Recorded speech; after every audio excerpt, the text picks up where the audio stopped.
이 성탄절에 우리가 이 날을 즈음해서 많이 듣는 단어 중에 하나가 우리 권사님이 기도해 주실 때도 말씀해 주셨는데 임마누엘이라고 하는 단어이지요. 오늘 마태가 성경에서 친절하게 번역을 해 주었는데 그 뜻은 하나님이 우리와 함께 하십니다 하는 그런 뜻입니다. 지난주에 우리가 이런 이야기를 잠시 했었죠.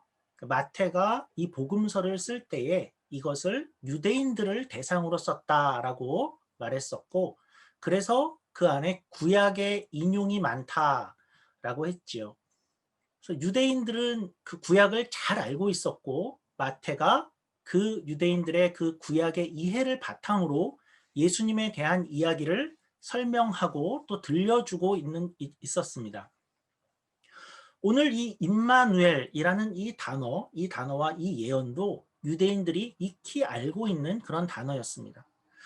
그러면 이 임마누엘이라는 단어를 이제 유대인들이 들었을 때에 가장 먼저 무엇을 떠올렸을까? 그러니까 임마누엘은 그들에게 있어서 어떤 의미였는가? 그러한 것을 우리가 먼저 한번 살펴보면 좋겠습니다. 그렇게 함으로써 예수님이 임마누엘이시다, 임마누엘이 되심의 그런 의미를 조금 더 풍성하게 우리가 가질 수 있을 것이라 생각이 됩니다. 그래서 오늘 우리가 먼저는 이사야로 가서 그 이사야에서의 임마누엘의 의미가 무엇이었나 하는 것을 한번 살펴보면 좋겠습니다. 제가 한번 읽어보겠습니다. 이사야서 7장 14절인데요. 다시 한번 읽어드리면 그러므로 주께서 친히 징조를 너희에게 주실 것이라. 보라, 처녀가 잉태하여 아들을 낳을 것이요 그의 이름을 임마누엘이라 하리라. 이 말씀이 나온 그 배경이 있습니다. 그 이사야 속에서 이 배경을 좀 생각해 보면 이 단어가 나오게 된 그 결정적인 계기는 그 당시 아람이라는 나라와 북이스라엘이 이렇게 동맹을 맺고 나서 남유다를 침공해온 그 사건에서 시작이 된 것입니다. 그러니까 이스라엘이 그 당시에 북이스라엘과 남유다로 나뉘어져 있었는데 당시 그 아람이란 나라가 강한 나라였는데 아람이 북이스라엘과 이렇게 편을 먹고 남유다를 침공해 왔습니다. 침공해온 주요 이유는 무엇이었냐면 그 당시 아람 외에 더 강한 나라가 이렇게 신흥 강대국으로 떠오르고 있었는데 아수르라는 나라였습니다. 그래서 그 아수르가 너무 이렇게 커져 오니까 아람이 그 나라를 아수르를 막고자 팔레스틴 주변의 나라들끼리 이렇게 다 같이 동맹을 맺자라고 제안을 합니다. 그래서 북이스라엘은 그것에 동참을 했고 그런데 남유다가 이제 그것에 대해서 답을 주저하고 망설입니다. 그러자 이제 아람과 북이스라엘이 저 남유다는 배신자구나, 그러니까 적이구나 해서 이제 오늘 남유다로 쳐들어오고 그때 왕이었던 아하스를 이렇게 폐위하고 자기의 말을 잘 듣는 다른 사람을 왕으로 세우자 하게 되었었습니다. 그래서 그렇게 이제 연합군이 쳐들어오니까 이렇게 두렵고 이렇게 곤경에 처한 아하스에게 하나님이 이제 이사야 선지자를 보냈습니다. 그러면서 이제 말씀하기를 야, 그들을 두려워하지 말아라. 그들은 그저 타다 남은 어떤 나뭇가지 정도밖에 안 된다.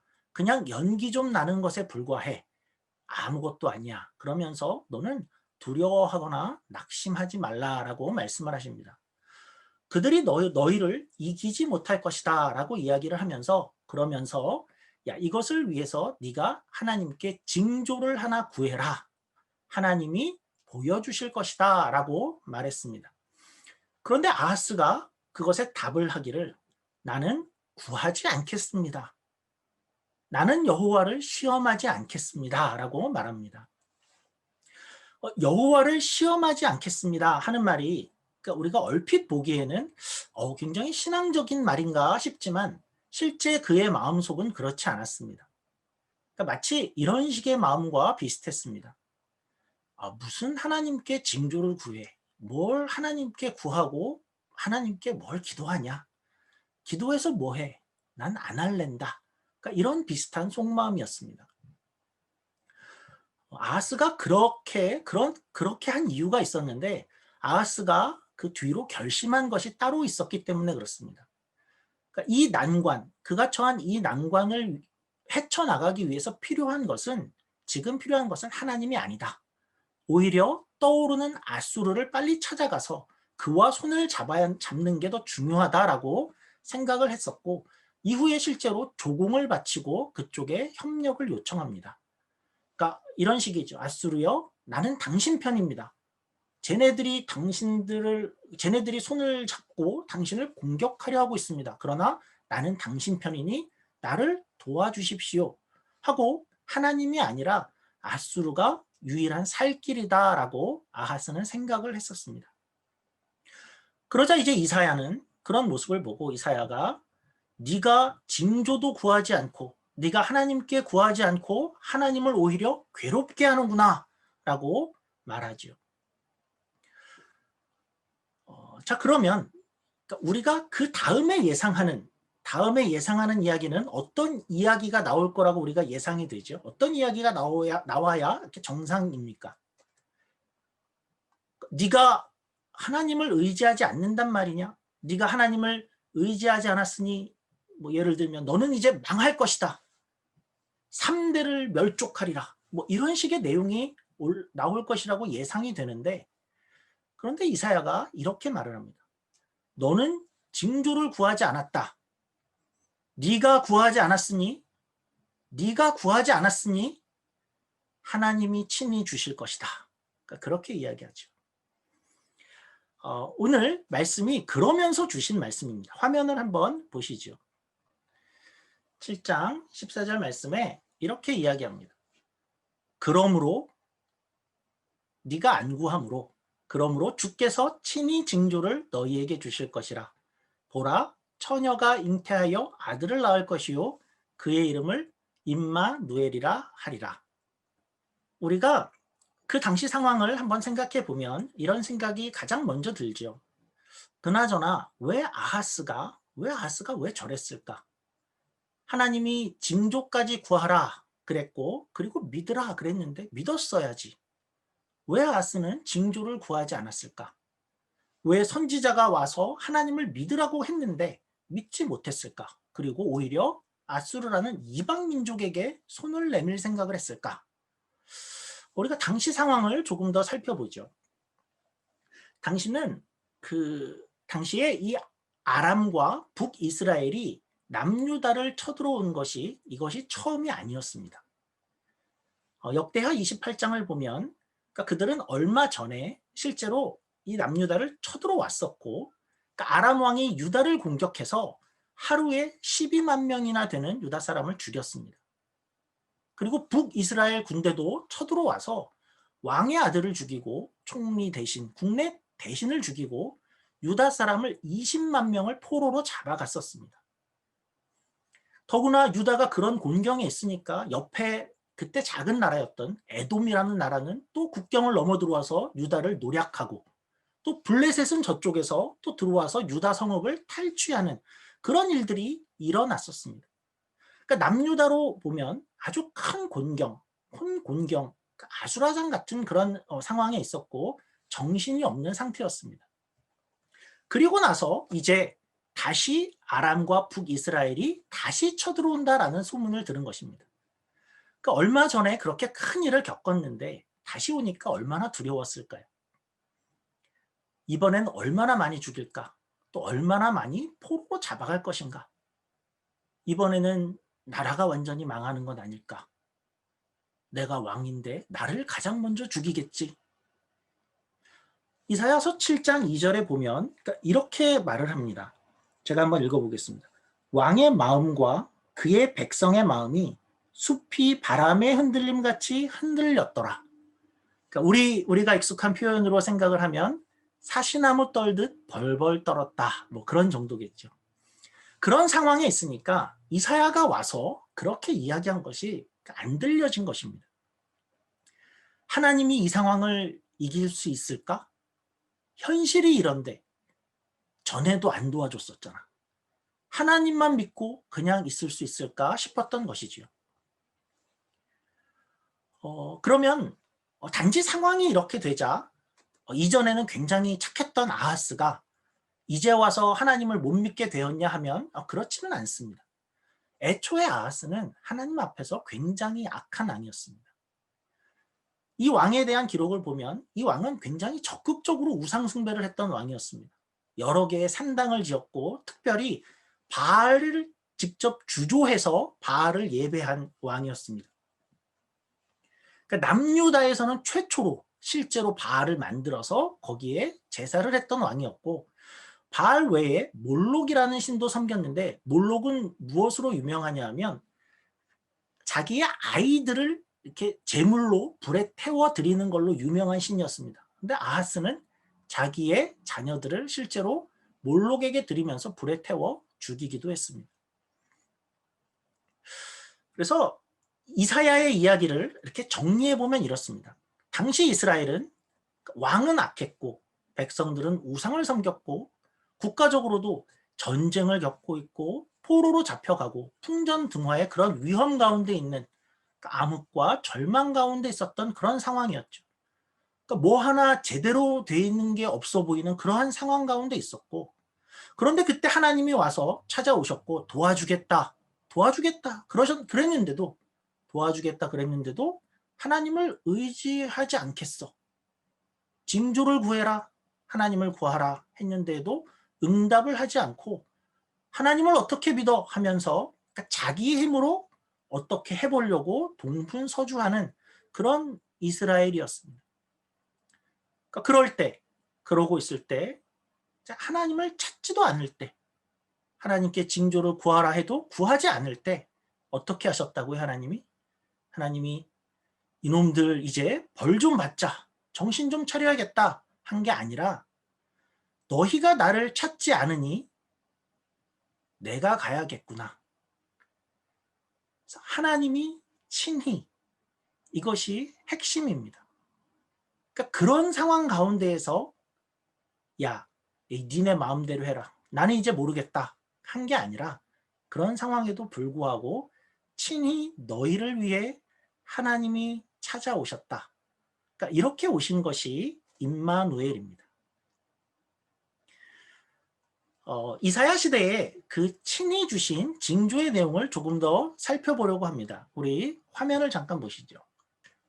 이사야서 7장 14절에서 16절까지를 제가 한번 읽어드리겠습니다. 그러므로 주께서 친히 징조를 너희에게 주실 것이라. 보라, 처녀가 잉태하여 아들을 낳을 것이요 그의 이름을 임마누엘이라 하리라. 그가 악을 버리며 선을 택할 줄 알 때가 되면 엉긴 젖과 꿀을 먹을 것이라. 대저 이 아이가 악을 버리며 선을 택할 줄 알기 전에 내가 미워하는 두 왕의 땅이 황폐하게 되리라. 이게 무슨 징조지요? 처녀가 잉태하여 아들을 낳을 것이다. 그러니까 지금은 그 처녀가 아직 잉태하기 전이지요. 잉태하기 전이고 이제 아들을 낳을 것인데 그 이름이 임마누엘이 될 것이다. 이름을 미리 알려줍니다. 그리고 이 아이가 이제 악을 버리고 선을 선택할 때면 엉긴 젖과 꿀을 먹을 것이다. 엉긴 젖과 꿀을 먹을 것이다 라고 했는데, 그러니까 우리가 보면 엉긴 젖과 꿀은 이렇게 굉장히 풍요한 것인가 싶은데, 그 당시로 보면 당시의 서민들과 유목민들이 먹는 매우 평범한 음식이었습니다. 우리로 비교하자면 밥과 국을 먹을 것이다, 뭐 이 정도입니다. 그리고 16절에 다시 나오는 표현이 이 아이가 악을 버리며 선을 택할 줄 알기 전에, 그 전에 내가 미워하는 두 왕의 땅이 황폐하게 되리라 라고 합니다. 여기서 악을 버리며 선을 택할 때에, 악을 버리며 선을 택할 줄 알기 전에, 이것은 무슨 뜻일까요? 이 말은 우리말로는 아이가 좀 철이 들 때, 그러니까 앞가림을 좀 하기 시작할 때 즈음이라는 것입니다. 학자마다 조금 다르지만 약 2살, 3살 정도가 될 때가 아닐까 싶습니다. 그러니까 왜 그렇게 보냐 하면 우리 15절을 보시면 선악을 가릴 때, 그때가 되면 어떻게 되냐 하면 젖과 꿀, 그러니까 음식을 먹을 것이다 해서 아마도 젖을 뗄 정도일 것이다 라고 생각을 하는데요. 그러니까 중요한 것은 어떤 것이냐 하면 이 기간이 얼마가 되었든 간에 우리가 긴 역사의 관점에서 보면 그것은 그리 길지 않은 시간이겠죠. 그러니까 애를 잉태하고 그 애가 자라서 젖을 뗄 정도가 될 때, 그 길지 않은 그런 시간일 때에, 그래서 그때가 되기도 전에 어떤 일이 생기냐 하면 네가 미워하는 두 왕의 땅이 황폐하게 되리라. 그러니까 네가 미워하는 두 왕이 망하게 될 것이다. 이것이 이 징조의 내용입니다. 그래서 징조의 강조, 이 징조를 주신 이 강조는 어떤 것이냐면, 그러니까 너는 도무지 하나님을 의지하지 않고 있어. 그러나 하나님이 오히려 친히 주권적으로 내려올 거야. 내려와서 너희와 함께해서 어떻게 하냐면 조만간, 그리 길지 않은 시간 안에 두 왕을 망하게 할 것이고 너희를 구원할 것이다 입니다. 그래서 이 징조, 이 임마누엘은 그러니까 물론 저 멀리 먼 넓은 지평에서 바라보면 예수님을 상징하는 것입니다. 그러나 이 일은 1차적으로는 그 당시의 역사 속에서도 이루어집니다. 그러면 누가 그 당시의 임마누엘이라는 아이였는가? 어떤 아이가 하나님의 함께하심의 상징이었는가? 누가 그의 엄마였는가? 그러니까 이 정보는 우리가 잘 모릅니다. 그러나 우리가 역사 속에서 실제 어떤 일이 벌어졌는지를 아는 것이 있는데, 이 징조가 실제로 이루어졌다 하는 것을 우리가 분명히 알고 있습니다. 이 예언이 있은 후에 2, 3년 안에 어떤 일이 벌어지냐 하면 남유다를 공격했던 두 왕이 다 망하게 됩니다. 그러니까 아수르가 아람을 공격해서 아람 왕 르신을 죽이고, 또 북이스라엘 왕이 베가라는 사람이었는데 베가 왕도 쫓겨내어지고 다른 사람을 왕으로 세우게 됩니다. 2, 3년 안에 이 두 왕이 다 망해버림으로 이 징조가 이루어지지요.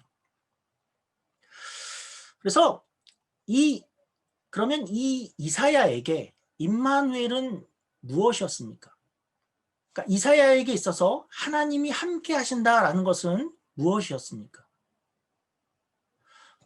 하나님은 물론 우리가 신앙생활을 잘하고 하나님께 간절히 매달리고 하나님을 구할 때, 그럴 때 물론 우리와 함께 하십니다. 그러나 이사야에게 있어서 임마누엘은 이것보다 더 나아갑니다.